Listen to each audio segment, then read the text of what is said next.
ਜਦੋਂ ਮੈਂ ਗੇਮ ਦੇ ਵਿੱਚ ਬਾਡੀ ਬਿਲਡਿੰਗ ਦੇ ਵਿੱਚ ਆਈ ਤੇ ਕੁਝ ਜਿੱਦਾਂ ਜਾਣਕਾਰ ਸੀਗੇ ਆਂਢ ਗੁਆਂਢ ਦੇ, ਉਹ ਅਲੀਸ਼ਾ ਬੁਲਾਉਣ ਲੱਗ ਗਏ ਤੇ ਉਹ ਅਲੀਸ਼ਾ ਹੀ ਨਾਮ ਅੱਗੇ ਚੱਲਦਾ ਰਿਹਾ।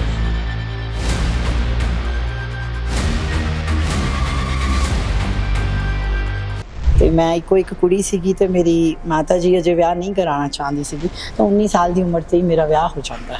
ਤੇ ਕਹਿ ਲਓ ਵੀ ਉਹ ਜਿੱਦਾਂ ਆਰਥੋਡਾਕਸ ਫੈਮਿਲੀ ਸੀਗੀ, ਮੇਰੀ ਮਾਤਾ ਜੀ ਨੇ ਜਿੱਦਾਂ ਸਮਝਾਇਆ ਕਿ ਚਲੋ ਸਹੁਰੇ ਘਰ ਜਾ ਕੇ ਜਿੱਦਾਂ ਉਹ ਰਹਿੰਦੇ ਆ ਤੁਸੀਂ ਉੱਦਾਂ ਰਹਿਣਾ।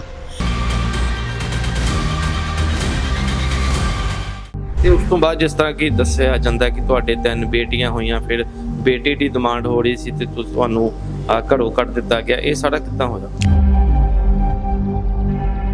ਤੇ ਚਲੋ ਮਹਾਰਾਜ ਦੀ ਜੋ ਸੀਗੀ ਤੇ ਬੇਟੀ ਹੋ ਗਈ ਮੇਰੇ। ਉਸ ਤੋਂ ਬਾਅਦ ਹੀ ਮੈਨੂੰ ਜ਼ਬਰਦਸਤੀ ਘਰ ਭੇਜਿਆ ਜਾਂਦਾ, ਪੈਸਿਆਂ ਦੀ ਡਿਮਾਂਡ ਹੁੰਦੀ ਮੇਰੇ ਪੇਰੈਂਟਸ ਦੇ ਕੋਲੋਂ, ਔਰ ਬਹੁਤ ਜ਼ਿਆਦਾ ਮੇਰੇ ਨਾਲ ਵਿਵਹਾਰ ਜਿਹੜਾ ਖਰਾਬ ਹੁੰਦਾ।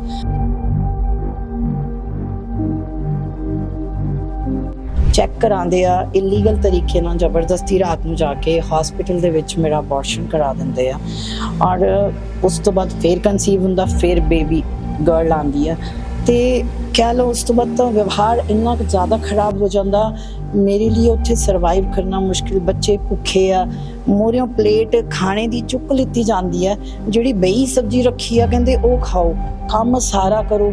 ਗੋਦੀ ਦੇ ਬੱਚਾ ਚੁੱਕ ਕੇ ਮੈਂ ਤੜਕੇ ਲਗਾ ਰਹੀ ਹਾਂ, 2 ਮਿੰਟ ਉਹਨੂੰ ਵੀ ਨਹੀਂ ਕੋਈ ਦੇਖ ਰਿਹਾ। ਮਤਲਬ ਜ਼ਿੰਦਗੀ ਬਹੁਤ ਟਫ ਹੋ ਜਾਂਦੀ ਹੈ, ਹਰ ਚੀਜ਼ ਦਾ ਅਭਾਵ, ਕੱਪੜਿਆਂ ਦਾ, ਖਾਣ ਦਾ। ਅਨਾਥ ਆਸ਼ਰਮ ਤੇ ਦਾਨ ਚੰਦਾ, ਗੋ ਮਾਤਾ ਦੀ ਸੇਵਾ, ਲੋਕਾਂ ਨੂੰ ਜਨਮ ਦਿਨ ਤੇ ਲੰਗਰ ਲਗਾਣੇ, ਇਹ ਸਾਰੇ ਕੰਮ ਉਹ ਕਰਦੇ ਸੀਗੇ। ਲੇਕਿਨ ਘਰ ਦੇ ਵਿੱਚ ਆਪਣੀਆਂ ਬੇਟੀਆਂ ਦੇ ਨਾਲ ਐਦਾਂ ਦਾ ਸਲੂਕ ਹੁੰਦਾ ਸੀ। ਇਹ ਤੁਹਾਡੇ ਸੱਸ ਸਹੁਰਾ ਕਰਦੇ ਸੀ ਜਾਂ ਤੁਹਾਡੇ ਪਤੀ ਵੀ ਕਰਦੇ?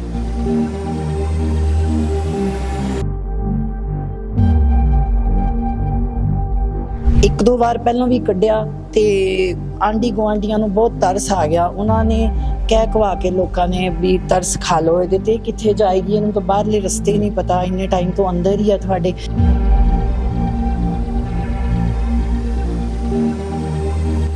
ਉਹ ਕਹਿੰਦੇ ਇੱਥੇ ਕੋਈ ਜਗ੍ਹਾ ਨਹੀਂ ਹੈਗੀ ਤੁਹਾਡੇ ਲਈ। ਰਾਤ ਦੇ 8 ਵਜੇ ਦਸੰਬਰ ਦੀ ਠੰਡ ਦੇ ਵਿੱਚ ਮੇਰੇ ਕੋਲ ਇੱਕ ਖਾਲੀ ਦੁੱਧ ਦੀ ਬੋਤਲ, ਔਰ ਮੈਂ 3 ਬੱਚਿਆਂ ਦੇ ਨਾਲ ਪਾਰਕ 'ਚ ਬੈਠੀ ਹਾਂ। ਮੈਨੂੰ ਇਹ ਨਹੀਂ ਸਮਝ ਆਉਂਦਾ ਮੈਂ ਕਿੱਥੇ ਜਾਵਾਂ।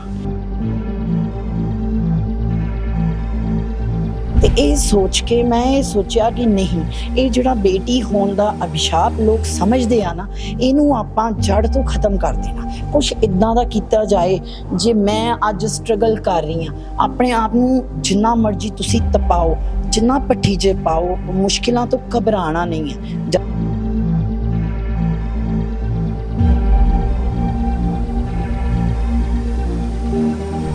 ਆਪਣਾ ਭਾਰ ਘਟਾਉਣ ਲਈ ਆਏ ਸੀ ਨਾ ਜਿਮ 'ਚ, ਫਿਰ ਬੋਡੀ ਬਿਲਡਰ ਕਿੱਦਾਂ ਬਣ ਗਏ?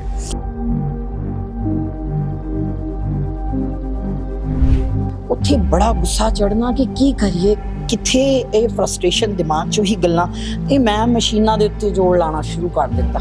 ਔਰ ਜਦੋਂ ਮੈਂ ਮਸ਼ੀਨਾਂ ਦੇ ਉੱਤੇ ਜ਼ਿਆਦਾ ਵੇਟ ਚੱਕਣਾ, ਜ਼ਿਆਦਾ ਐਕਸਰਸਾਈਜ਼ ਲਗਾਉਣੀ, ਮੈਂ ਉਸ ਟਾਈਮ ਮੈਨੂੰ ਨੌਲੇਜ ਨਹੀਂ ਸੀ, ਮੈਂ 3-3 4-4 ਘੰਟੇ ਵਰਕਆਊਟ ਕਰਦੀ ਸੀਗੀ।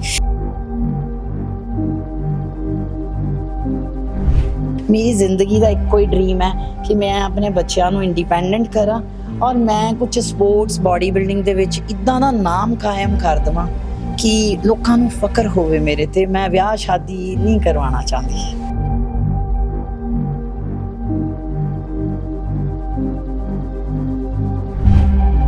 ਸਮਾਜ ਦੇ ਵਿੱਚ ਚਾਹੇ ਔਰਤਾਂ ਨੇ ਜਿੰਨੀ ਮਰਜ਼ੀ ਤਰੱਕੀ ਕਰ ਲਈ ਹੋਵੇ, ਪਰ ਅੱਜ ਵੀ ਸਮਾਜ ਦੇ ਵਿੱਚ ਮੁੰਡੇ ਅਤੇ ਕੁੜੀ ਦੇ ਫਰਕ ਨੂੰ ਆਮ ਤੌਰ ਤੇ ਦੇਖਿਆ ਜਾਂਦਾ ਹੈ। ਸਮਾਜ ਦੇ ਵਿੱਚ ਬਹੁਤ ਸਾਰੀਆਂ ਇਸ ਤਰ੍ਹਾਂ ਦੀਆਂ ਉਦਾਹਰਨਾਂ ਸਾਹਮਣੇ ਆਉਂਦੀਆਂ ਨੇ ਜਿੱਥੇ ਮੁੰਡੇ ਅਤੇ ਕੁੜੀ ਦੇ ਵਿੱਚ ਫਰਕ ਕੀਤਾ ਜਾਂਦਾ ਹੈ ਜਾਂ ਫਰਕ ਨਜ਼ਰ ਆਉਂਦਾ। ਅੱਜ ਇਸੇ ਤਰ੍ਹਾਂ ਦੀ ਔਰਤ ਦੀ ਤੁਹਾਨੂੰ ਕਹਾਣੀ ਅਸੀਂ ਦੱਸਣ ਜਾ ਰਹੇ ਹਾਂ, ਜਿਸ ਨੂੰ ਮੁੰਡਾ ਨਾ ਜੰਮਣ ਤੇ ਉਹਦੇ ਸਹੁਰਿਆਂ ਦੇ ਵੱਲੋਂ ਘਰੋਂ ਬਾਹਰ ਕੱਢ ਦਿੱਤਾ ਜਾਂਦਾ, ਪਰ ਇਹ ਔਰਤ ਨੇ ਹੈਗੀ ਜਿਹੜੀ ਇਹ ਫਿਰ ਹੌਸਲਾ ਨਹੀਂ ਹਾਰਦੀ, ਫਿਰ ਆਪਣੇ ਆਪ ਨੂੰ ਹੋਰ ਮਜ਼ਬੂਤ ਕਰਦੀ ਹੈ ਤੇ ਇੱਕ ਘਰੇਲੂ ਔਰਤ ਤੋਂ ਇਸ ਤਰ੍ਹਾਂ ਦਾ ਉਹ ਸੁਪਨਾ ਪੂਰਾ ਕਰਦੀ ਹੈ, ਇੰਨੀ ਮਿਹਨਤ ਕਰਦੀ ਹੈ ਕਿ ਅੱਜ ਉਸ ਦਾ ਨਾਂ ਪੂਰੀ ਦੁਨੀਆ ਦੇ ਵਿੱਚ ਚਮਕ ਰਿਹਾ। ਲੁਧਿਆਣੇ ਦੇ ਵਿੱਚ ਅੱਜ ਅਸੀਂ ਪਹੁੰਚੇ ਹੋਏ ਹਾਂ ਦੇਸ਼ ਦੇ ਇੱਕ ਵੱਖਰੇ ਹਿੱਸੇ ਦੇ ਵਿੱਚ, ਦੇਸ਼ ਦੇ ਇੱਕ ਦੂਰ ਦੇ ਹਿੱਸੇ ਦੇ ਵਿੱਚ, ਅਸਾਮ ਦੇ ਵਿੱਚ ਸਿੱਖ ਪਰਿਵਾਰ ਦੇ ਵਿੱਚ ਜਨਮ ਲੈਣ ਵਾਲੀ ਇਸ ਔਰਤ ਦਾ ਵਿਆਹ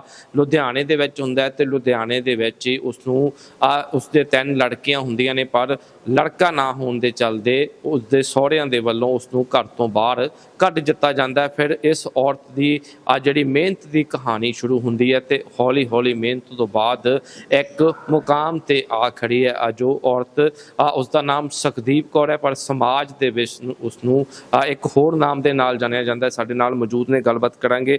ਮੈਡਮ, ਤਾਂ ਪਹਿਲਾਂ ਤਾਂ ਜਦੋਂ ਤੁਸੀਂ ਆਪਣੀ ਕਹਾਣੀ ਸਾਨੂੰ ਆਫ ਕੈਮਰਾ ਦੱਸੀ ਤਾਂ ਬਹੁਤ ਜਿਹੜੀ ਕਹਾਣੀ ਹੈ ਤੁਹਾਡੀ ਬਹੁਤ ਮਿਹਨਤ ਭਰੀ ਕਹਾਣੀ ਹੈ, ਬਹੁਤ ਮਿਹਨਤ ਕੀਤੀ ਹੈ ਤੁਹਾਨੂੰ। ਇਹ ਸੁਖਦੀਪ ਕੌਰ ਤੋਂ ਜਿਹੜਾ ਤੁਹਾਡਾ ਨਾਂ ਹੁਣ ਪੂਰੇ ਦੁਨੀਆ 'ਚ ਮਸ਼ਹੂਰ ਹੋ ਗਿਆ, ਪਹਿਲਾਂ ਤਾਂ ਇਹ ਦੱਸੋ ਇਹ ਨਾਂ ਕਿੱਦਾਂ ਇਹ ਆਇਆ ਤੁਹਾਡਾ? ਐਕਚੁਅਲੀ ਅਲੀਸ਼ਾ ਨਾਮ ਜਿਹੜਾ ਘਰ ਦਾ ਨਾਮ ਸੀਗਾ, ਕੱਚਾ ਨਾਮ ਸੀਗਾ, ਔਰ ਸੁਖਦੀਪ ਕੌਰ ਮੇਰੇ ਮਾਤਾ ਪਿਤਾ ਨੇ ਮੇਰਾ ਨਾਮ ਰੱਖਿਆ। ਤੇ ਜਦੋਂ ਮੈਂ ਗੇਮ ਦੇ ਵਿੱਚ ਬਾਡੀ ਬਿਲਡਿੰਗ ਦੇ ਵਿੱਚ ਆਈ ਤੇ ਕੁਝ ਜਿੱਦਾਂ ਜਾਣਕਾਰ ਸੀਗੇ ਆਂਢ ਗੁਆਂਢ ਦੇ, ਉਹ ਅਲੀਸ਼ਾ ਅਲੀਸ਼ਾ ਬੁਲਾਉਣ ਲੱਗ ਗਏ ਤੇ ਉਹ ਅਲੀਸ਼ਾ ਹੀ ਨਾਮ ਅੱਗੇ ਚੱਲਦਾ ਰਿਹਾ। ਤੇ ਅੱਜ ਬਾਡੀ ਬਿਲਡਿੰਗ ਦੀ ਦੁਨੀਆ ਦੇ ਵਿੱਚ ਅਲੀਸ਼ਾ ਮਾਨ ਸਭ ਨੂੰ ਪਤਾ ਹੈ, ਲੇਕਿਨ ਸੁਖਦੀਪ ਕੌਰ ਬਹੁਤ ਘੱਟ ਲੋਕ ਹੈ ਜਿਹੜੇ ਜਾਣਦੇ ਆ ਮੇਰਾ ਨਾਮ। ਮੈਮ, ਜਿਸ ਤਰ੍ਹਾਂ ਕਿ ਤੁਹਾਡੀ ਪਹਿਲਾਂ ਮੈਂ ਦੱਸਿਆ ਕਿ ਤੁਹਾਡੀ ਜਿਹੜੀ ਕਹਾਣੀ ਬਹੁਤ ਦਿਲਚਸਪ ਹੈਗੀ ਆ, ਕਿਉਂਕਿ ਅੱਜ ਵੀ ਸਾਡੇ ਸਮਾਜ ਦੇ ਵਿੱਚ ਮੁੰਡੇ ਅਤੇ ਜਿਹੜਾ ਕੁੜੀ ਦਾ ਫਰਕ ਆ ਉਹ ਮੈਟ ਨਹੀਂ ਹੋ ਰਿਹਾ। ਬਹੁਤ ਬਦਲਾਵ ਜ਼ਰੂਰ ਆਇਆ ਹੈਗਾ ਸਮਾਜ ਦੇ ਵਿੱਚ, ਪਰ ਤੁਹਾਡੀ ਕਹਾਣੀ ਵੀ ਇਸ ਤਰ੍ਹਾਂ ਦੀ ਹੈਗੀ। ਕੀ ਸਭ ਕੁਝ ਹੋਇਆ ਸੀਗਾ ਇਹ ਦੱਸੋ ਜੀ। ਐਕਚੁਅਲੀ ਮੇਰਾ ਜਿਹੜਾ ਜਨਮ ਹੋਇਆ ਸੀਗਾ ਉਹ ਅਸਾਮ ਦੇ ਤਿਨਸੁਕੀਆ ਡਿਸਟ੍ਰਿਕਟ ਦੇ ਵਿੱਚ ਹੋਇਆ ਸੀਗਾ, ਔਰ ਉੱਥੇ ਮੈਂ ਮੇਰੇ ਦਾਦਾ ਜੀ ਆਰਮੀ ਮੈਨ ਸੀਗੇ। ਮੇਰੇ ਪਿਤਾ ਜੀ ਦਾ ਜਨਮ ਵੀ ਉੱਥੇ ਹੀ ਹੋਇਆ। ਸਰਦਾਰ ਸਿੱਖ ਫੈਮਿਲੀ, ਜੱਟ ਫੈਮਿਲੀ ਤੋਂ ਬਿਲੋਂਗ ਕਰਦੀ ਹਾਂ ਤੇ ਮੇਰਾ ਨਾਮ ਸੁਖਦੀਪ ਕੌਰ ਉੱਥੇ ਮੇਰੀ ਮਾਤਾ ਜੀ ਨੇ ਰੱਖਿਆ। ਤੇ ਉੱਥੇ ਮੈਂ ਬਾਸਕਟਬਾਲ ਚੈਂਪੀਅਨ ਸਟੇਟ ਲੈਵਲ ਦੇ ਵਿੱਚ ਸੀਗੀ, ਔਰ ਮੇਰੇ ਮਾਤਾ ਪਿਤਾ ਨੇ ਮੇਰੀ ਪਰਵਰਿਸ਼ ਬਹੁਤ ਹੀ ਸੋਹਣੇ ਢੰਗ ਨਾਲ ਕੀਤੀ। ਮੈਨੂੰ ਕਦੇ ਇੱਦਾਂ ਮਹਿਸੂਸ ਨਹੀਂ ਹੋਇਆ ਕਿ ਮੈਂ ਕੁੜੀ ਹਾਂ ਜਾਂ ਮੁੰਡਾ ਹਾਂ, ਇੱਦਾਂ ਦਾ ਕੋਈ ਭੇਦਭਾਵ। ਤੇ ਉਸ ਤੋਂ ਬਾਅਦ ਅਚਾਨਕ ਹੀ ਮੇਰੀ ਸ਼ਾਦੀ ਹੋ ਜਾਂਦੀ ਆ ਪੰਜਾਬ ਦੇ ਵਿੱਚ, ਕਹਿ ਲਓ ਉਹ ਵੀ ਮੁੰਡੇ ਵਾਲਿਆਂ ਦੀ ਜ਼ਬਰਦਸਤੀ ਡਿਮਾਂਡ ਤੇ ਹੁੰਦੀ ਆ। ਤੇ ਮੈਂ ਇੱਕੋ ਇੱਕ ਕੁੜੀ ਸੀਗੀ ਤੇ ਮੇਰੀ ਮਾਤਾ ਜੀ ਅਜੇ ਵਿਆਹ ਨਹੀਂ ਕਰਾਉਣਾ ਚਾਹੁੰਦੀ ਸੀਗੀ, ਤਾਂ 19 ਸਾਲ ਦੀ ਉਮਰ ਤੇ ਹੀ ਮੇਰਾ ਵਿਆਹ ਹੋ ਜਾਂਦਾ। ਤੇ ਕਹਿ ਲਓ ਵੀ ਉਹ ਜਿੱਦਾਂ ਆਰਥੋਡਾਕਸ ਫੈਮਿਲੀ ਸੀਗੀ, ਮੇਰੀ ਮਾਤਾ ਜੀ ਨੇ ਜਿੱਦਾਂ ਸਮਝਾਇਆ ਕਿ ਚਲੋ ਸਹੁਰੇ ਘਰ ਜਾ ਕੇ ਜਿੱਦਾਂ ਉਹ ਰਹਿੰਦੇ ਆ ਤੁਸੀਂ ਉੱਦਾਂ ਰਹਿਣਾ। ਤੇ ਤੁਸੀਂ ਇੱਕ ਸ਼ਬਦ ਵਰਤਿਆ ਕਿ ਮੁੰਡੇ ਵਾਲਿਆਂ ਦੀ ਜ਼ਬਰਦਸਤੀ ਦੇ ਨਾਲ ਤੁਹਾਡਾ ਵਿਆਹ ਹੋ ਜਾਂਦਾ, ਇਹ ਕੀ ਗੱਲ ਸੀ?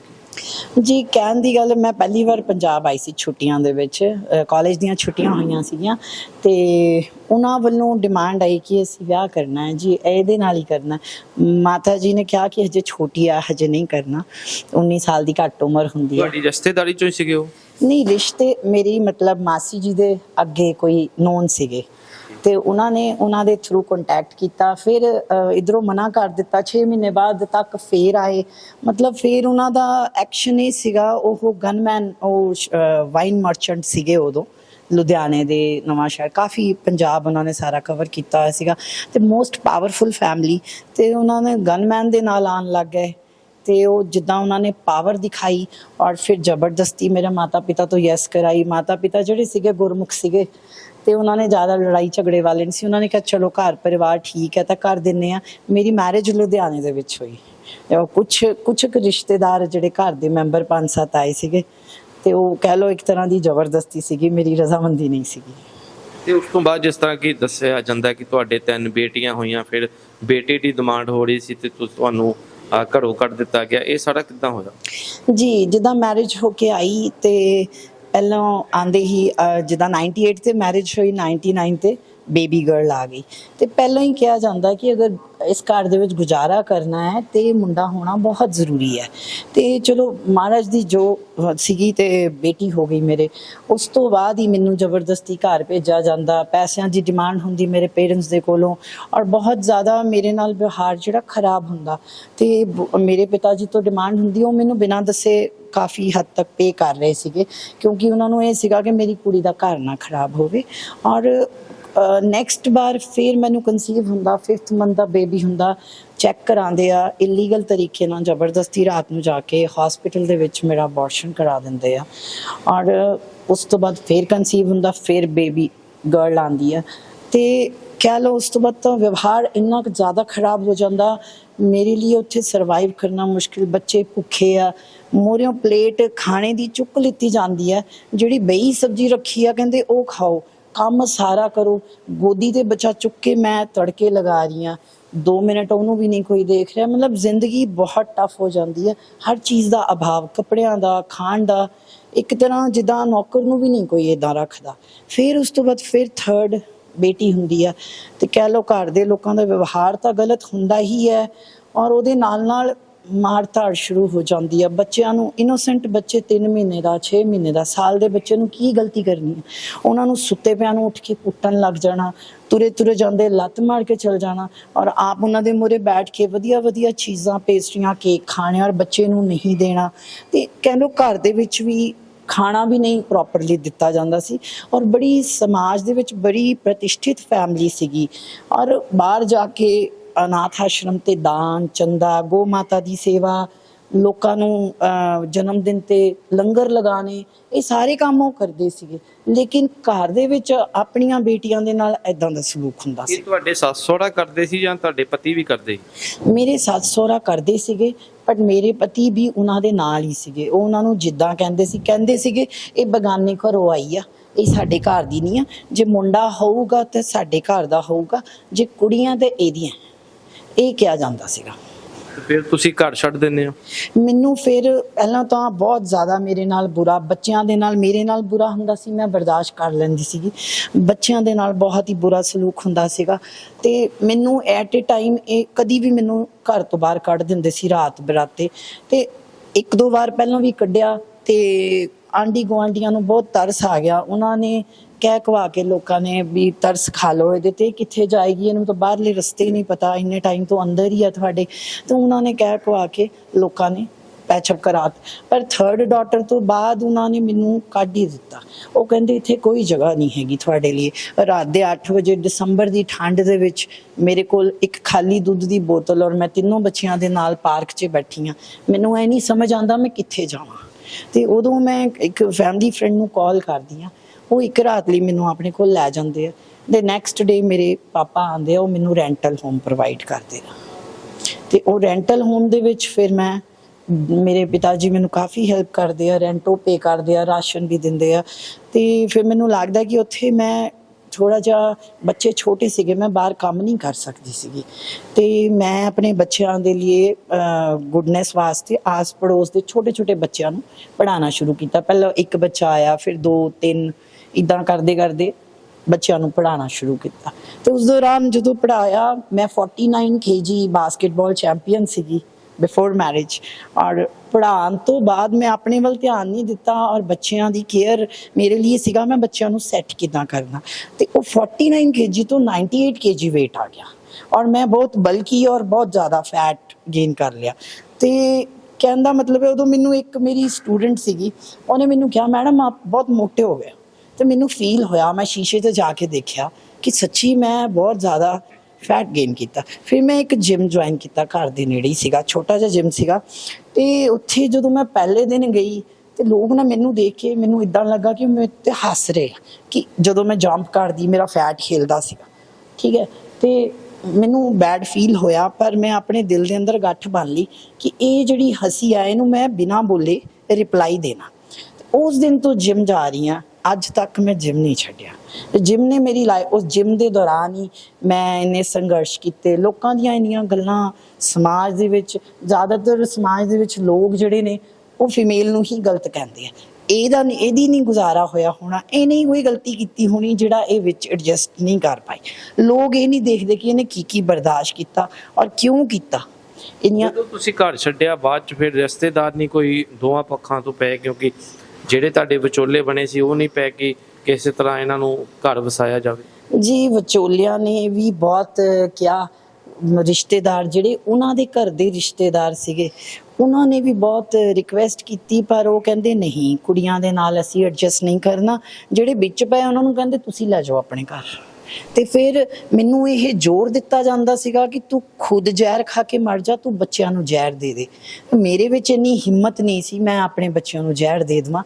ਤੇ ਜੇ ਮੈਂ ਸੋਚਦੀ ਸੀਗੀ ਮੈਂ ਬਹੁਤ ਜ਼ਿਆਦਾ ਪਰੇਸ਼ਾਨ ਹਾਂ, ਮੈਂ ਖੁਦ ਜ਼ਹਿਰ ਖਾ ਕੇ ਮਰ ਜਾਵਾਂ, ਤੇ ਮੈਨੂੰ ਇਹ ਸੀਗਾ ਕਿ ਮੇਰੀ ਜਿਹੜੇ ਮਾਂ ਪਿਓ ਹੈਗੇ ਆ ਉਹਨਾਂ ਨੇ ਤਾਂ ਮੈਨੂੰ ਦੇਖ ਕੇ ਟਾਈਮ ਤੋਂ ਪਹਿਲਾਂ ਹੀ ਮਰ ਜਾਣਾ। ਫਿਰ ਮੈਨੂੰ ਪ੍ਰੈਸ਼ਰ ਦਿੱਤਾ ਜਾਂਦਾ ਸੀ ਤੂੰ ਕੁੜੀਆਂ ਨੂੰ ਲੈ ਕੇ ਆਪਣੇ ਪਿਤਾ ਜੀ ਦੇ ਘਰ ਜਾਓ। ਤੇ ਮੈਂ ਸੋਚਿਆ ਕਿ ਅਗਰ ਮੈਂ ਉਹਨਾਂ ਨੇ ਇੱਕ ਬੇਟੀ ਵਿਆਹੀ, ਅਗਰ ਅਸੀਂ 4 ਕੁੜੀਆਂ ਫੀਮੇਲ, ਮੈਨੂੰ ਮਿਲਾ ਕੇ 3 ਕੁੜੀਆਂ ਹੋਰ, ਤੇ 4 ਕੁੜੀਆਂ ਜੇ ਅਸੀਂ ਉੱਥੇ ਜਾ ਕੇ ਬਹਿ ਜਾਾਂਗੇ, ਉਹ ਪਿੰਡ ਦੇ ਵਿੱਚ ਰਹਿੰਦੇ ਆ ਜਲੰਧਰ ਦੇ, ਤੇ ਉਹ ਕੀ ਸੋਚਣਗੇ? ਲੋਕਾਂ ਨੇ ਤਾਂ ਉਹਨਾਂ ਨੂੰ ਗੱਲਾਂ ਕਰ ਕਰਕੇ ਮਾਰ ਦੇਣਾ ਵੀ ਇੱਕ ਭੇਜੀ ਸੀਗੀ, ਇਹ 4 ਆ ਗਈਆਂ। ਤੇ ਇਹ ਸੋਚ ਕੇ ਮੈਂ ਇਹ ਸੋਚਿਆ ਕਿ ਨਹੀਂ, ਇਹ ਜਿਹੜਾ ਬੇਟੀ ਹੋਣ ਦਾ ਅਭਿਸ਼ਾਪ ਲੋਕ ਸਮਝਦੇ ਆ ਨਾ, ਇਹਨੂੰ ਆਪਾਂ ਜੜ ਤੋਂ ਖਤਮ ਕਰ ਦੇਣਾ। ਕੁਛ ਇਦਾਂ ਦਾ ਕੀਤਾ ਜਾਏ, ਜੇ ਮੈਂ ਅੱਜ ਸਟਰਗਲ ਕਰ ਰਹੀ ਹਾਂ, ਆਪਣੇ ਆਪ ਨੂੰ ਜਿੰਨਾ ਮਰਜ਼ੀ ਤੁਸੀਂ ਤਪਾਓ, ਜਿੰਨਾ ਭੱਠੀ 'ਚ ਪਾਓ, ਮੁਸ਼ਕਿਲਾਂ ਤੋਂ ਘਬਰਾਉਣਾ ਨਹੀਂ ਹੈ। ਜਦ ਸਾਨੂੰ ਪਤਾ ਕਿ ਅਸੀਂ ਮਰ ਨਹੀਂ ਸਕਦੇ, ਠੀਕ ਹੈ ਨਾ, ਸਾਨੂੰ ਹਰ ਹਾਲ ਤੇ ਜੀਣਾ ਹੈ, ਤੇ ਮੁਸ਼ਕਿਲਾਂ ਨੂੰ ਅਸੀਂ ਐਕਸੈਪਟ ਕਰਕੇ ਜੀਏ ਤਾਂ ਜ਼ਿਆਦਾ ਵਧੀਆ। ਅੱਜ ਉਹੀ ਲੋਕ ਨੇ। ਤੁਸੀਂ ਆਪਣਾ ਭਾਰ ਘਟਾਉਣ ਲਈ ਆਏ ਸੀ ਨਾ ਜਿਮ 'ਚ, ਫਿਰ ਬੋਡੀ ਬਿਲਡਰ ਕਿੱਦਾਂ ਬਣ ਗਏ?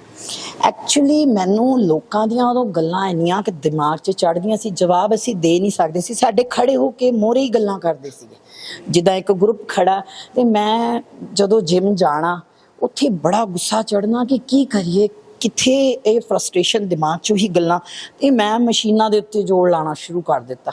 ਔਰ ਜਦੋਂ ਮੈਂ ਮਸ਼ੀਨਾਂ ਦੇ ਉੱਤੇ ਜ਼ਿਆਦਾ ਵੇਟ ਚੱਕਣਾ, ਜ਼ਿਆਦਾ ਐਕਸਰਸਾਈਜ਼ ਲਗਾਉਣੀ, ਮੈਂ ਉਸ ਟਾਈਮ ਮੈਨੂੰ ਨੌਲੇਜ ਨਹੀਂ ਸੀ, ਮੈਂ 3-3 4-4 ਘੰਟੇ ਵਰਕਆਊਟ ਕਰਦੀ ਸੀਗੀ। ਤੇ ਉਦੋਂ ਮੈਂ ਇਹ ਸੋਚਣਾ ਕਿ ਜਦੋਂ ਮੈਂ ਬਹੁਤ ਜ਼ਿਆਦਾ ਵੇਟ ਚੱਕਣਾ ਔਰ ਮੈਨੂੰ ਸਵੈਟ ਬੜਾ ਆਉਣਾ ਔਰ ਮੈਨੂੰ ਬੜਾ ਗੁੱਡ ਫੀਲ ਹੋਣਾ, ਮੈਂ ਬਹੁਤ ਰਿਲੈਕਸ ਹੋ ਜਾਣਾ। ਬੋਡੀ ਬਿਲਡਿੰਗ ਇਹ ਜਿਮਿੰਗ ਕਰਿਆ, ਮਾਈਂਡ ਬਹੁਤ ਜ਼ਿਆਦਾ ਰਿਲੈਕਸ ਹੁੰਦਾ। ਮੈਨੂੰ ਪ੍ਰੈਕਟੀਕਲੀ ਪਤਾ ਲੱਗਾ, ਮੈਨੂੰ ਪਹਿਲਾਂ ਨਹੀਂ ਸੀ ਪਤਾ। ਤੇ ਮੈਂ ਰਿਲੈਕਸ ਹੋ ਕੇ ਘਰ ਜਾਣਾ, ਫਿਰ ਮੈਨੂੰ ਵਧੀਆ ਲੱਗਣਾ। ਫਿਰ ਮੈਂ ਉਹੀ ਰੂਟੀਨ ਦੇ ਵਿੱਚ ਕਰਦੇ ਉਹ ਮੇਰੀ ਬਾਡੀ ਦੀ ਟਰਾਂਸਫੋਰਮੇਸ਼ਨ ਹੋ ਗਈ। ਅੱਜ ਇੰਡੀਆ ਦੇ ਵਿੱਚ ਕਹਿ ਲਓ, ਮੇਰੀ ਬੈਕ ਸਭ ਤੋਂ ਜ਼ਿਆਦਾ ਬ੍ਰੌਡ, ਮੇਰਾ ਫੀਮੇਲ ਬਾਈਸੈਪ ਫੀਮੇਲ ਦੇ ਵਿੱਚ ਹਜੇ ਤੱਕ ਸਭ ਤੋਂ ਵੱਡਾ ਹੈ। ਤੇ ਹੁਣ ਤੁਸੀਂ ਕਿੰਨੇ ਕੰਪੀਟੀਸ਼ਨ ਲੜੇ ਹੈਗੇ ਔਰ ਕੀ ਤੁਹਾਡੀਆਂ ਸਫਲਤਾਵਾਂ ਹੈਗੀਆਂ? ਜੀ ਸਫਲਤਾਵਾਂ ਤਾਂ ਦੇਖੋ ਬਹੁਤ ਹੈ। ਕਹਿੰਦੇ ਨਾ ਜਿੰਨਾ ਗੁੜ ਪਾਓਗੇ ਓਨਾ ਮਿੱਠਾ ਹੋਊਗਾ, ਜਿੰਨਾ ਆਪਾਂ ਭੱਠੀ 'ਚ ਸੋਨਾ ਪਾਵਾਂਗੇ ਓਨਾ ਕੁੰਦਨ ਬਣੂਗਾ। ਸਫਲਤਾਵਾਂ ਮੈਂ 2018 ਦੇ ਵਿੱਚ ਬੈਸਟ ਫਿਟਨੈਸ ਟ੍ਰੇਨਰ ਦਾ ਮੈਨੂੰ ਅਵਾਰਡ ਮਿਲਿਆ, ਤੇ ਸਾਰੇ ਨਿਊਜ਼ ਚੈਨਲ ਦੇ ਵਿੱਚ, ਟੀਵੀ ਦੇ ਵਿੱਚ ਪਬਲਿਸ਼ ਹੋਇਆ ਸੀਗਾ ਲਾਈਵ ਟੈਲੀਕਾਸਟ। ਔਰ 2018 ਦੇ ਵਿੱਚ ਮੈਨੂੰ ਬੈਸਟ ਫਿਟਨੈਸ ਟ੍ਰੇਨਰ ਔਰ ਆਇਰਨ ਲੇਡੀ, ਇਹ 2 ਅਵਾਰਡ ਮਿਲੇ। Iron lady of Ludhiana. ਔਰ ਉਸ ਤੋਂ ਬਾਅਦ ਮੈਂ 2020 ਦੇ ਵਿੱਚ ਸਾਈਕਲ ਰੇਸ ਹੋਈ ਸੀਗੀ ਸਾਡੇ ਲੁਧਿਆਣੇ ਦੇ ਵਿੱਚ, ਉਹਦੇ ਵਿੱਚ ਮੈਂ ਫਸਟ ਆਈ ਸੀਗੀ। ਔਰ ਉਸ ਤੋਂ ਬਾਅਦ ਫਿਰ ਮੈਂ ਸੋਚਿਆ ਕਿ ਥੋੜ੍ਹਾ ਜਿਹਾ ਬਾਹਰ ਨਿਕਲ ਕੇ ਕੀਤਾ ਜਾਵੇ, ਤੇ ਵਿੱਚ ਮੈਨੂੰ ਸਵਿਮਿੰਗ ਦਾ ਬਹੁਤ ਸ਼ੌਂਕ ਸੀਗਾ, ਕਹਿ ਲਓ ਬਚਪਨ ਤੋਂ ਹੀ ਸ਼ੌਂਕ ਸੀਗਾ। ਸਿੱਖ ਫੈਮਿਲੀ ਦੇ ਹੋਣ ਦੇ ਕਰਕੇ ਥੋੜ੍ਹਾ ਪਿਤਾ ਜੀ ਅਵੋਇਡ ਕਰਦੇ ਸੀ, ਤਾਂ ਮੈਂ ਨਹੀਂ ਕਰ ਪਾਈ ਸੀਗੀ। ਤੇ ਹੁਣ ਉਸ ਤੋਂ ਬਾਅਦ ਮੈਂ ਸਵਿਮਿੰਗ ਦਾ ਆਪਣਾ ਸ਼ੌਂਕ ਪੂਰਾ ਕੀਤਾ। ਮੈਨੂੰ ਕਾਫੀ ਤਕਰੀਬਨ ਸਾਰੇ ਹੀ ਸਟ੍ਰੋਕਸ ਆਉਂਦੇ ਔਰ ਮੈਨੂੰ ਪਸੰਦ ਵੀ ਬਹੁਤ ਹੈ। ਤੇ ਫਿਰ ਮੈਂ 2nd ਰਨਰ ਅਪ ਰਹੀ ਸਵਿਮਿੰਗ ਦੇ ਵਿੱਚ। ਉਹ ਕਲੋਰੀਨ ਨਾਲ ਥੋੜ੍ਹੀ ਜਿਹੀ ਸਕਿਨ ਖਰਾਬ ਹੋ ਰਹੀ ਸੀਗੀ, ਤੇ ਇਸ ਕਰਕੇ ਮੈਂ ਉੱਥੋਂ ਟਰਮੀਨੇਟ ਹੋ ਕੇ ਜਿਮ ਵੱਲ ਨੂੰ ਆ ਗਈ। ਤੇ ਉਸ ਤੋਂ ਬਾਅਦ ਮੈਂ ਦਿੱਲੀ ਦੇ ਵਿੱਚ, ਮੈਂ ਉਸ ਤੋਂ ਬਾਅਦ ਧੂਰੀਅਤ ਕੀਤਾ, ਨੈਸ਼ਨਲ ਗੋਲਡ ਮੈਡਲ ਆਇਆ ਮੇਰੇ। ਤੇ ਨੈਸ਼ਨਲ ਗੋਲਡ ਜਦੋਂ ਆਇਆ ਉਦੋਂ ਉੱਦਾਂ ਹੀ ਥੋੜ੍ਹਾ ਜਿਹਾ ਉਤਸ਼ਾਹ ਸਾਰੇ ਨਿਊਜ਼ ਪੇਪਰਾਂ ਦੇ ਵਿੱਚ ਕਾਫੀ ਹੋਇਆ ਸੀਗਾ, ਤੇ ਉੱਦਾਂ ਹੀ ਉਤਸ਼ਾਹ ਬੜਾ ਵੱਧ ਗਿਆ, ਲੋਕ ਬੜੇ ਫੈਨ ਹੋ ਗਏ ਕਿ ਗੋਲਡ ਮੈਡਲ ਇਹ ਵੋ। ਤੇ ਉਸ ਤੋਂ ਬਾਅਦ ਫਿਰ ਮੈਂ ਦਿੱਲੀ ਗਈ, ਓਮ ਕਲਾਸਿਕ ਕੀਤਾ, ਉੱਥੇ ਮੇਰਾ ਸਿਲਵਰ ਮੈਡਲ ਆਇਆ। ਔਰ ਫਿਰ ਮੈਂ ਖੰਮਮ ਗਈ, ਸਾਊਥ ਇੰਡੀਆ ਤਮਿਲਨਾਡੂ ਦੇ ਵਿੱਚ। ਔਰ ਫਿਰ ਉਸ ਤੋਂ ਬਾਅਦ ਮੈਂ ਮਿਸ ਇੰਡੀਆ ਇੱਥੇ ਕੀਤਾ ਜਲੰਧਰ, ਤੇ ਉਹਦੇ ਵਿੱਚ ਮੇਰਾ 3rd ਰੈਂਕ ਆਇਆ। ਔਰ ਉਸ ਤੋਂ ਬਾਅਦ ਫਿਰ ਛੋਟੇ ਛੋਟੇ ਜਿੱਥੇ ਕੰਪੀਟੀਸ਼ਨ ਆਏ, ਫਿਰ ਮੈਂ last year Sheru classic international ਕੀਤਾ ਸੀ ਦਿੱਲੀ ਪ੍ਰਗਤੀ ਮੈਦਾਨ ਤੇ ਬਹੁਤ ਜ਼ਿਆਦਾ ਗੁੱਡ ਰਿਜ਼ਲਟ ਉਹਦੇ 'ਚ ਨਹੀਂ ਆਇਆ, ਕਿਉਂਕਿ ਕੁਛ ਦਿਨ ਪਹਿਲਾਂ ਹੀ ਮੇਰੀ ਮਦਰ ਐਕਸਪਾਇਰ ਹੋ ਗਏ ਸੀਗੇ। ਤੇ ਫਿਰ ਮੈਂ ਮਿਹਨਤ ਕੀਤੀ 1 ਸਾਲ, ਮੈਂ ਦੇਖਿਆ ਕਿ ਜਿਹੜੀਆਂ ਕਮੀਆਂ ਸੀਗੀਆਂ ਉਹਨਾਂ ਨੂੰ ਦੂਰ ਕੀਤਾ ਜਾਵੇ। ਹੁਣ ਇਸ ਸਾਲ ਮੈਂ ਸ਼ੇਰੂ ਕਲਾਸਿਕ ਫਿਰ ਕੀਤਾ ਕੰਪੀਟ। ਚਲੋ ਇਸ ਸਾਲ ਮੇਰਾ 5th ਰੈਂਕ ਰਿਹਾ ਇੰਟਰਨੈਸ਼ਨਲ ਲੈਵਲ ਦੇ ਵਿੱਚ। ਤੇ ਮੇਰੀ ਕੋਸ਼ਿਸ਼ ਹੈ ਕਿ ਮੈਂ ਹੋਰ ਇਹਨੂੰ ਇੰਪਰੂਵ ਕਰਾਂ, ਜਿਹੜੇ ਮੇਰੇ ਵੀਕ ਪੁਆਇੰਟ ਹੈ ਉਹਨਾਂ ਦੇ ਉੱਤੇ ਹੋਰ ਆਫ ਸੀਜ਼ਨ ਦੇ ਵਿੱਚ ਹੁਣ ਮੈਂ ਕੰਮ ਕਰਾਂ, ਤਾਂ ਕਿ ਮੈਂ ਜਾ ਕੇ ਇੰਟਰਨੈਸ਼ਨਲ ਲੈਵਲ ਦੇ ਵਿੱਚ ਓਲੰਪੀਆ ਦੇ ਵਿੱਚ ਜਾ ਕੇ ਖੇਲਾਂ, ਤਾਂ ਕਿ ਮੈਂ ਜਦੋਂ ਮੁੜ ਕੇ ਆਵਾਂ ਮੈਨੂੰ ਲੱਗੇ ਕਿ ਹਾਂ ਵੀ ਇੰਡੀਆ ਵਾਲਿਆਂ ਨੂੰ ਫਖਰ ਹੈ, ਲੁਧਿਆਣੇ ਪੰਜਾਬ ਨੂੰ ਫਖਰ ਹੋਵੇ ਮੇਰੇ। ਜਿਸ ਤਰ੍ਹਾਂ ਕਿ ਹੁਣ ਤੁਸੀਂ ਇੱਕ ਤੁਹਾਡਾ ਨਾਮ ਬਣ ਗਿਆ ਹੈਗਾ ਬੋਡੀ ਬਿਲਡਿੰਗ ਦੇ ਵਿੱਚ, ਤੇ ਹੁਣ ਕਦੀ ਸੰਪਰਕ ਨਹੀਂ ਹੋਇਆ ਸਹੁਰਾ ਪਰਿਵਾਰ ਦੇ ਨਾਲ ਬਾਅਦ 'ਚ? ਜੀ ਕਹਿਣ ਦੀ ਗੱਲ ਹੈ, ਉਹਨਾਂ ਵੱਲੋਂ ਸੰਪਰਕ ਤਾਂ ਨਹੀਂ ਹੋਇਆ, ਕਿਉਂਕਿ ਉਹਨਾਂ ਦੀ ਧਾਰਨਾ ਜਿਹੜੀ ਹੈ ਇੱਕ ਵਾਰੀ ਜਿਹੜੀ ਬਣ ਗਈ ਬੇਟੀਆਂ ਨੂੰ ਲੈ ਕੇ, ਉਹ ਬਦਲ ਨਹੀਂ ਰਹੀ ਹੈ। ਹੁਣ ਪਰਮਾਤਮਾ ਦੀ ਕਿਰਪਾ ਨਾਲ ਬੱਚੀਆਂ ਵੀ ਥੋੜਾ ਸਟੈਂਡ ਹੋ ਰਹੀਆਂ। ਇੱਕ ਬੇਟੀ ਮੇਰੀ PR ਹੈ ਤੇ 25 ਈਅਰ 올ਡ, ਔਰ ਇੱਕ ਡਾਟਰ ਮੇਰੀ ਉਹ ਵੀ ਬਸ ਹੁਣ ਇੰਡੀਪੈਂਡੈਂਟ ਹੋਣ ਹੀ ਵਾਲੀ ਹੈ ਜਲਦੀ। ਛੋਟੀ ਡਾਟਰ ਮੇਰੀ PPS ਨਾਭੇ ਪੜ੍ਹ ਰਹੀ ਹੈ, ਉਹਨੂੰ ਵੀ ਮੈਂ ਇੰਟਰਨੈਸ਼ਨਲ ਐਥਲੀਟ ਬਣਾਉਣਾ ਹੈ ਗਨ ਸ਼ੂਟਿੰਗ ਦੇ ਵਿੱਚ। ਉਹ ਹਜੇ ਅੰਡਰ ਟ੍ਰੇਨਿੰਗ ਹੈ, ਉਹਨੂੰ ਜਦੋਂ ਪੂਰਾ ਤਰ੍ਹਾਂ ਟ੍ਰੇਨਡ ਹੋ ਜਾਏਗੀ ਫਿਰ ਉਹ district level to state level ਕਰੇਗੀ। ਜਿੱਦਾਂ ਕਿ ਤੁਸੀਂ ਤੁਹਾਨੂੰ ਘਰੋਂ ਬਾਹਰ ਕੱਢਤਾ ਸੀ, ਉਸ ਤੋਂ ਬਾਅਦ ਫਿਰ ਤੁਸੀਂ ਪੂਰੀ ਤਰ੍ਹਾਂ ਨਾਤਾ ਟੁੱਟ ਗਿਆ ਸਹੁਰਾ ਪਰਿਵਾਰ ਦੇ ਨਾਲ, ਤਲਾਕ ਲੈ ਲਿਆ ਸੀ ਤੁਸੀਂ? ਜੀ ਮੇਰਾ ਹਜੇ ਤੱਕ ਤਲਾਕ ਨਹੀਂ ਹੋਇਆ, ਕਿਉਂਕਿ ਤਲਾਕ ਲੈਣਾ ਮੈਨੂੰ ਇਹ ਸੀਗਾ ਕਿ ਜਦੋਂ ਮੈਂ ਡਿਮਾਂਡ ਹੀ ਨਹੀਂ ਕੀਤੀ ਤਲਾਕ ਦੀ, ਕਿਉਂਕਿ ਅਗਰ ਬੱਚਿਆਂ ਦਾ ਖੁਦ ਦਾ ਬਾਪ ਉਹਨਾਂ ਦੀ ਕੇਅਰ ਨਹੀਂ ਕਰ ਸਕਦਾ ਤਾਂ ਸਟੈਪ ਫਾਦਰ ਕਿੱਥੋਂ ਕਰ ਲੇਗਾ। ਮੈਂ ਇਹ ਨਹੀਂ ਕਹਿੰਦੀ ਦੁਨੀਆ 'ਚ ਸਾਰੇ ਕੁਝ ਲੋਕ ਹੁੰਦੇ ਆ, ਚੰਗੇ ਵੀ ਬਹੁਤ ਹੁੰਦੇ ਆ, ਬਟ ਮੈਂ ਰਿਸਕ ਲੈਣਾ ਨਹੀਂ ਚਾਹੁੰਦੀ ਸੀ। ਮੇਰੀ ਜ਼ਿੰਦਗੀ ਦਾ ਇੱਕੋ ਹੀ ਡਰੀਮ ਹੈ ਕਿ ਮੈਂ ਆਪਣੇ ਬੱਚਿਆਂ ਨੂੰ ਇੰਡੀਪੈਂਡੈਂਟ ਕਰਾਂ, ਔਰ ਮੈਂ ਕੁਝ ਸਪੋਰਟਸ ਬਾਡੀ ਬਿਲਡਿੰਗ ਦੇ ਵਿੱਚ ਇੱਦਾਂ ਦਾ ਨਾਮ ਕਾਇਮ ਕਰ ਦੇਵਾਂ ਕਿ ਲੋਕਾਂ ਨੂੰ ਫਖਰ ਹੋਵੇ ਮੇਰੇ ਤੇ। ਮੈਂ ਵਿਆਹ ਸ਼ਾਦੀ ਨਹੀਂ ਕਰਵਾਉਣਾ ਚਾਹੁੰਦੀ। ਪਰ ਹਾਲੇ ਵੀ ਜਦੋਂ ਤੁਸੀਂ ਤਰੱਕੀ ਕਰਦੇ ਹੋ, ਕੋਈ ਇਨਾਮ ਜਿੱਤਦੇ ਹੋ, ਤਾਂ ਉਹਨਾਂ ਦਾ ਨਾਮ ਵੀ ਨਾਲ ਵੱਜਦਾ ਹੈ ਕਿ ਫਲਾਨਿਆਂ ਦੀ ਨੂੰਹ ਨੇ ਆ ਮੁਕਾਮ ਹਾਸਲ ਕੀਤਾ। ਨਹੀਂ, ਉਹਨਾਂ ਨੂੰ ਜਿੱਥੇ ਤੱਕ ਮੈਂ ਜਾਣਦੀ, ਵੈਸੇ ਮੈਂ ਜ਼ਿਆਦਾ ਨਹੀਂ ਮੈਨੂੰ ਪਤਾ, ਕਿਉਂਕਿ ਮੈਂ ਪੂਰੀ ਤਰ੍ਹਾਂ ਆਪਣੇ ਆਪ ਨੂੰ ਗੇਮ ਦੇ ਲਈ ਡਿਵੋਟ ਕਰ ਦਿੱਤਾ। ਮੈਂ ਸਾਰਾ ਟਾਈਮ ਸਿਰਫ ਐਕਸਰਸਾਈਜ਼ ਬਾਰੇ ਸੋਚਦੀ ਹਾਂ। ਚਲੋ ਮੇਰੇ ਵੱਲੋਂ ਇਹ ਹੈ ਕਿ ਉਹਨਾਂ ਦਾ ਵੀ ਬਹੁਤ ਬਹੁਤ ਸ਼ੁਕਰੀਆ, ਮੇਰੇ ਕੁਝ ਕਰਮ ਸੀਗੇ, ਉਹਨਾਂ ਦਾ ਵੀ ਸ਼ੁਕਰੀਆ। ਅਗਰ ਉਹ ਮੇਰੇ ਨਾਲ ਬੁਰਾ ਨਾ ਕਰਦੇ ਤਾਂ ਸ਼ਾਇਦ ਮੈਂ ਅੱਜ ਇੱਥੇ ਨਾ ਪਹੁੰਚਦੀ, ਸ਼ਾਇਦ ਮੈਂ ਵੀ ਘਰ ਬੈਠੀ ਹੁੰਦੀ। ਤੇ ਇਸ ਕਰਕੇ ਮੈਂ ਜ਼ਿਆਦਾ ਇੰਟਰਫੇਅਰ ਹੀ ਨਹੀਂ ਕੀਤਾ, ਮੈਂ ਪਿੱਛੇ ਮੁੜ ਕੇ ਨਹੀਂ ਦੇਖਿਆ। ਉਹਨਾਂ ਨੇ ਵੀ ਕੋਈ ਕੰਟੈਕਟ ਕਰਨ ਦੀ ਕੋਸ਼ਿਸ਼ ਨਹੀਂ ਕੀਤੀ। ਕਦੀ ਉਮੀਦ ਹੈਗੀ ਕਿ ਮੁੜ ਕੇ ਮੇਲੇ ਹੋ ਸਕਦੇ?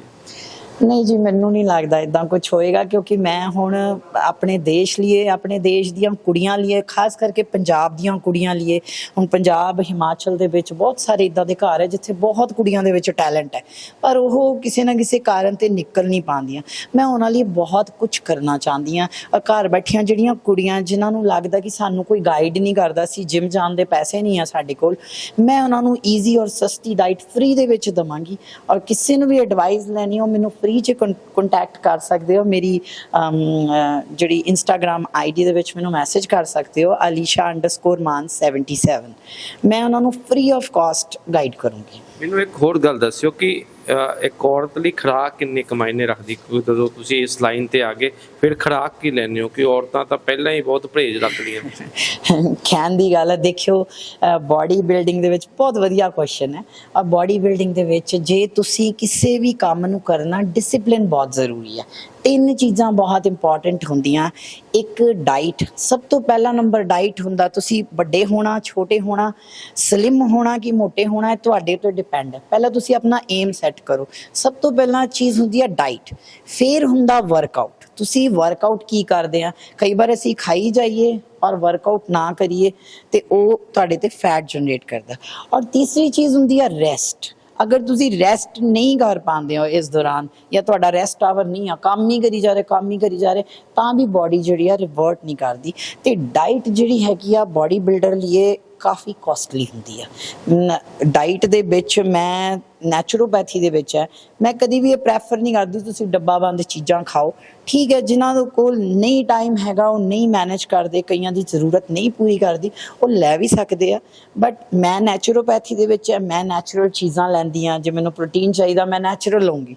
ਜਿੱਦਾਂ ਐਗ ਵਾਈਟ ਦੇ ਵਿੱਚ 3 ਗ੍ਰਾਮ ਪਿਓਰ ਪ੍ਰੋਟੀਨ ਹੈ। ਮੈਨੂੰ ਪਤਾ ਹੈ ਮੇਰਾ weight ਜਿੰਨਾ ਮਲਟੀਪਲਾਈਡ ਬਾਈ 3 ਜਾਂ 4, ਮੈਂ ਉਹਨਾਂ ਪ੍ਰੋਟੀਨ ਇੱਕ ਦਿਨ ਤੇ ਲੈਣਾ। ਮੈਂ ਡਿਵਾਈਡ ਕਰ ਲੈਣਾ ਕਿ ਕਿੰਨੇ ਅੰਡੇ ਇੱਕ ਦਿਨ ਦੇ ਮੈਂ ਖਾਣੇ ਆ। ਤੇ ਤੁਸੀਂ ਤੇਲ ਘਿਓ ਬੰਦ ਕਰ ਦਿਓ, ਉਹ ਬਿਲਕੁਲ ਨਹੀਂ ਲੈਣਾ। ਅਸੀਂ ਮਿਲਕ ਪ੍ਰੋਡਕਟ ਬੰਦ ਕਰ ਦਿੰਦੇ ਹਾਂ। ਜਦੋਂ ਸਾਡੀ ਪ੍ਰੈਪ ਦਾ ਟਾਈਮ ਹੁੰਦਾ, ਕਟਿੰਗ ਦਾ ਟਾਈਮ ਹੁੰਦਾ, ਉਦੋਂ ਅਸੀਂ ਪਾਣੀ ਵੀ ਬੰਦ ਕਰ ਦਿੰਦੇ ਹਾਂ। ਮੈਂ 3 ਦਿਨ ਪਾਣੀ ਬੰਦ ਰੱਖਿਆ ਇਸ ਕੰਪੀਟੀਸ਼ਨ ਦੇ ਵਿੱਚ।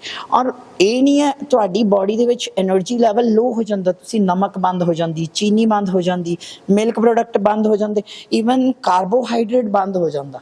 ਚਪਾਤੀ ਤਾਂ ਕਹਿ ਲਓ ਅਸੀਂ ਦੇਖੀ ਨਹੀਂ ਸੀਗੀ ਕਦੇ, ਤੇ ਜਦੋਂ ਕੰਪੀਟੀਸ਼ਨ ਖਤਮ ਹੁੰਦਾ ਫੇਰ ਹੀ ਪਾਣੀ ਪੀਦਾ। ਤੇ ਉਹ ਜਿਹੜੀ ਡਾਈਟ ਹੁੰਦੀ ਆ, ਜਿੱਦਾਂ ਹੁਣ ਸਟੇਜ ਤੇ ਚੜਨ ਤੋਂ ਪਹਿਲਾਂ ਕਾਰਬਸ ਕਿਹੜੇ ਲੈਣੇ ਆ, ਸੈਚੂਰੇਟਡ ਫੈਟ ਲੈਣਾ, ਅਨਸੈਚੂਰੇਟਡ ਫੈਟ ਲੈਣਾ, ਸ਼ੂਗਰ ਬਿਲਕੁਲ ਬੰਦ ਹੁੰਦੀ ਆ। ਪਾਣੀ ਇਸ ਕਰਕੇ ਕੱਢੀਦਾ ਕਿ ਬਾਡੀ ਜਿਹੜੀ ਆ, ਜਿੱਦਾਂ ਕੈਡਬਰੀਜ਼ ਡੇਰੀ ਮਿਲਕ ਦੇ ਬ੍ਰਿਕ ਦਿਖਦੇ ਆ, ਤੁਹਾਡੀ ਬਾਡੀ ਉਦਾਂ ਦੀ ਦਿਖੇ। ਇਹ ਬਹੁਤ ਟਫ ਚੀਜ਼ ਹੈ ਜਿਹੜਾ ਡਾਈਟ ਮੇਨਟੇਨੈਂਸ ਹੁੰਦੀ ਹੈ। ਲਾਸਟ ਡੇਜ਼ ਦੇ ਵਿੱਚ ਜ਼ੀਰੋ ਕਾਰਬਸ ਕਿੱਦਾਂ ਕਰਨੇ ਆ, ਉਹਦੇ ਵੀ ਸਟੈਪਸ ਹੁੰਦੇ ਆ। ਤੁਸੀਂ ਇੱਕ ਦਿਨ ਪਾਣੀ ਬਹੁਤ ਵਧਾ ਦੇਣਾ, ਜਦੋਂ ਤੁਸੀਂ ਬੰਦ ਕਰਨਾ ਉਸ ਤੋਂ ਇੱਕ ਦਿਨ ਪਹਿਲਾਂ ਤੁਸੀਂ 15 ਲੀਟਰ ਪਾਣੀ ਪੀਓ, 10 ਲੀਟਰ ਪੀਓ, ਜਿੰਨਾ ਪੀ ਸਕਦੇ ਉਨਾ ਪੀਓ, ਫਿਰ ਇੱਕਦਮ ਬੰਦ ਕਰ ਦੇਣਾ ਅਗਲੇ ਦਿਨ। ਉਹਦੇ ਨਾਲ ਬਾਡੀ ਦੇ ਵਿੱਚ ਵਾਟਰ ਬਿਲਕੁਲ ਨਿਕਲ ਜਾਂਦਾ ਹੈ। ਤੋ ਇਹ ਤੁਹਾਨੂੰ ਇੱਕ ਅਸੀਂ ਕਹਾਣੀ ਸੁਣਾਈ ਇਸ ਤਰ੍ਹਾਂ ਦੀ ਔਰਤ ਦੀ, ਜਿਸ ਨੂੰ ਘਰੋਂ ਬਾਹਰ ਕੱਢ ਦਿੱਤਾ ਜਾਂਦਾ ਹੈ ਸਹੁਰਿਆਂ ਦੇ ਵੱਲੋਂ। ਕਾਰਨ ਇਹ ਉਸ 'ਤੇ ਲਾਇਆ ਜਾਂਦਾ ਹੈ ਕਿ ਉਸ ਦੇ ਜਿਹੜਾ ਕਿ ਮੁੰਡਾ ਜਨਮ ਨਹੀਂ ਹੋ ਰਿਹਾ, ਕਿਉਂਕਿ 3 ਧੀਆਂ ਹੋ ਜਾਂਦੀਆਂ ਨੇ, ਮੁੰਡੇ ਦੀ ਡਿਮਾਂਡ ਹੁੰਦੀ ਹੈ ਅਤੇ ਮੁੰਡੇ ਦਾ ਜਨਮ ਨਹੀਂ ਹੁੰਦਾ, ਅਤੇ ਇਸ ਕਰਕੇ ਉਸ ਨੂੰ ਸਹੁਰਿਆਂ ਦੇ ਵੱਲੋਂ ਘਰ ਤੋਂ ਬਾਹਰ ਕੱਢ ਦਿੱਤਾ ਜਾਂਦਾ। ਪਰ ਉਸ ਤੋਂ ਬਾਅਦ ਇਸ ਔਰਤ ਦੇ ਵੱਲੋਂ ਮਿਹਨਤ ਕੀਤੀ ਜਾਂਦੀ ਹੈ, ਬੋਡੀ ਬਿਲਡਿੰਗ ਦਾ ਜਿਹੜਾ ਕਿੱਤਾ ਚੁਣਿਆ ਜਾਂਦਾ ਅਤੇ ਉਸ ਦੇ ਵਿੱਚ ਇੱਕ ਚੰਗਾ ਮੁਕਾਮ ਹਾਸਲ ਕੀਤਾ ਜਾਂਦਾ। ਅਤੇ ਇਸ ਤਰ੍ਹਾਂ ਇਹ ਜਿਹੜੀ ਔਰਤ ਹੈ ਦੂਸਰੀਆਂ ਔਰਤਾਂ ਵਾਸਤੇ ਵੀ ਇੱਕ ਮਿਸਾਲ ਬਣੀ ਹੈ ਕਿ ਹਾਲਾਤ ਜਿਸ ਤਰ੍ਹਾਂ ਦੇ ਮਰਜ਼ੀ ਹੋ ਜਾਣ, ਆਪਾਂ ਨੂੰ ਹਾਲਾਤਾਂ ਤੋਂ ਜਿਹੜਾ ਕਿ ਘਬਰਾਉਣਾ ਨਹੀਂ ਚਾਹੀਦਾ, ਸਗੋਂ ਮਿਹਨਤ ਕਰਨੀ ਚਾਹੀਦੀ ਹੈ। ਅਤੇ ਜਦੋਂ ਤੁਸੀਂ ਮਿਹਨਤ ਕਰੋਗੇ, ਹਾਲਾਤਾਂ ਦੇ ਨਾਲ ਟਾਕਰਾ ਕਰੋਗੇ, ਤਾਂ ਫਿਰ ਕੋਈ ਵੀ ਜਿਹੜੀ ਔਕੜ ਹੈ ਉਹ ਤੁਹਾਡੇ ਸਾਹਮਣੇ ਜਿਹੜੀ ਤੁਹਾਡੇ ਰਾਹ ਦੇ ਵਿੱਚ ਰੋੜਾ ਨਹੀਂ ਬਣ ਸਕਦੀ। ਕੈਮਰਾਮੈਨ ਜਸਵਿੰਦਰ ਦੇ ਨਾਲ ਇੰਦਰਜੀਤ ਸਿੰਘ ਚਾਲ, NRA TV ਲੁਧਿਆਣਾ।